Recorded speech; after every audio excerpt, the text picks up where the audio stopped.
Hey, David Wygant, 10-minute daily reality check. Friday, a great day. The weekend is upon us. What are you going to do? I think the clocks are being set back this weekend. Am I right or am I wrong? I think it is the first weekend in November, so enjoy the last little bit of sunshine.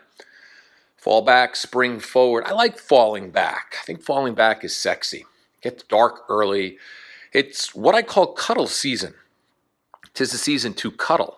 If you think about it, the days get shorter, the nights get colder, and it just makes you want to go into the arms of somebody. It literally is from daylight savings time to the end of daylight savings time. It's kind of hunting time. You want to meet your partner. It's almost like a primal thing to be able to go out there every single day. You've got extra daylight to farm, extra daylight to hunt, extra daylight to seek. But when it comes down to falling back, it really is cuddle season. It's a time to regenerate. It's the time to really allow yourself to go inward a little bit, because a lot of people don't like the darkness that's coming. To me, it's all a time for self-growth, because self-growth is always one of the things that I enjoy doing more than anything. So today I want to talk a little bit about sexually transmitted neuroses. I don't know about you, but whenever I go get my annual checkup, I tend to go into neuroses mode. It's one of the most stressful periods of my life. You see, my health is very important to me, and every single day I do things to make myself healthy. I take herbs, I eat well, I make sure I monitor, certain things in my diet that definitely don't agree with me. I go get blood analysis done to make sure that I've got less inflammation in my body, so I can do all I can to stay on this planet for a long time, to live what I think is this ultimate journey called life, because all we have is our health. The most neurotic time for me is when I get my blood panel done. I think to myself, oh shit, what are they going to find? Are they going to find something? Is something going to happen to me? It's a loop that probably goes back to childhood. My parents were not the healthiest people in the world. My father ended up dying of MS, and my father ended up having a lot of health issues in his life. My mother was never that healthy, and she had a lot of health issues. So a lot of it comes down to where I grew up, how I grew up, and how I was programmed as a kid. So during this time, when I go to the doctor and I get my blood panel, I literally will, and this is a confession, a true confession, I will start Googling every disease possible. I don't know why I do it, but it's just neuroses. I don't do it ever. As a matter of fact, I never Google anything. If I don't feel good, I go to somebody who I trust and I get things to make myself feel better. I never Google anything, because if you Google anything, it's always cancer. Oh my God, it's always like the worst possible things imaginable. It's cancer, it's disease, it's everything. And then when you start reading and going deeper into the articles, and you look at the percentages and the chances, and you start putting the pieces of the puzzle together, you can pretty much have just about anything. It could be as simple as herpes, or it could be as complicated as some type of rare blood disorder. It seems like everything has side effects. And you literally can start looking and putting your pieces of your puzzle together. If you're nervous about somebody you might have slept with, and all of a sudden you think to yourself, well, their ex was this and their ex was that. And then you think about all the people that they might have slept with before, and you start putting the pieces of the puzzle together, and you remember they were complaining about lower back pain. And the next thing you know, you look at what lower back pain causes, and their husband was a cartoonist, and you realize he might have punctured himself with an infected pen one time, and she had lower back pain, so you're going to get something from it. The internet really causes a deeper side of neuroses than we've ever had before. Once you start going into neuroticville and you start reading all the articles online and all the forums and all the people that are suffering from the things that you fear the most, by the end of the day, after reading it, you have just about every single thing that you can possibly imagine.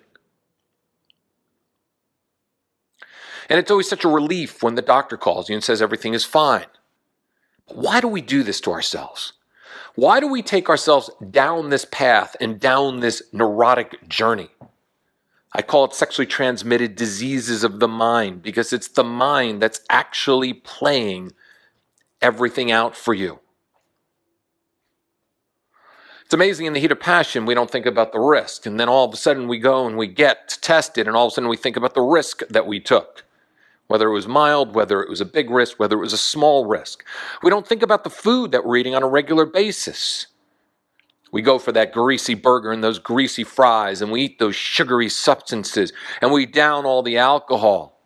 We don't think about it at all. We just consume because we're gluttonous consumers in this country. And we consistently do things that actually bring us a lot of harm. But we don't worry about it at all because we think we're immune to it. And then all of a sudden we go to the doctor, and then we think to ourselves, oh my God, what if I've got high blood pressure? What if my cholesterol's gone up? What if I've got diabetes? And then at that moment, and that moment only, we tend to have a talk with God, and we think to ourselves, if I can survive this level of blood panels, then I will go and I will fix my diet. I will always wear condoms. I will always do this. I will start working out. I will stop smoking. I'll stop drinking. And then all of a sudden the doctor tells you everything is fine. You've got some raised markers that you need to be concerned with, but, well, you can just get away with it one more year. And we go back to the same gluttonous habits we've always had. We don't take the warning signs at all. We prefer to have the sexually transmitted diseases of our mind only plague us when we go to the doctor. Everything is a warning sign. In life, you got to look at your health, and you got to realize that all you have is your health every single day. That's all you got. So if you're going to take health risks on a daily basis, and the doctor will keep giving you a free pass, you've got to realize eventually you're going to run out of free passes. Ask anybody who's got heart disease. Ask anybody who suffers from high blood pressure. Ask anybody who's got cholesterol issues. Ask anybody who's got major health issues. They all saw it coming, but they all ignored it. Because that's what we do as human beings. We ignore things until we stress out the day the doctor pulls the blood. Then we hear the doctor and we get our first warning. But then we don't think about it again because we go back and we indulge in all the bad behaviors that only come up and stress you out when you go to the doctor. As I look around my office, I see the herbs and the health stuff that I take, and I think to myself, this is how I've chosen to live my life. I've chosen to live my life as a healthy person. Have I not taken risks? Absolutely. We all do. But eventually you learn from the risks. So today, don't just wait till your blood is drawn by the doctor and then you start thinking and Googling things you may or may not have. Start thinking about how you can take preventative health, how you can be preventative and start really taking care of yourself every single day. Start thinking of the things that you can do that will actually bring you more joy to the inner workings of your body. And start taking better care of yourself altogether. Because that's today's reality. The reality is, don't wait till the doctor calls you in and tells you something is wrong. Take preventative steps so nothing should go wrong. You owe it to yourself, to the ones you love, to your children, to the people who rely on you on a daily basis. All we have is our health every single day. So that's today's reality.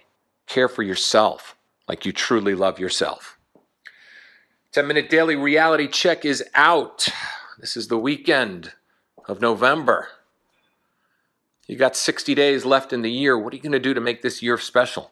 And how are you going to start making the changes right now for next year? Let's start with health, because that's all you've got is your health. I'll see you tomorrow.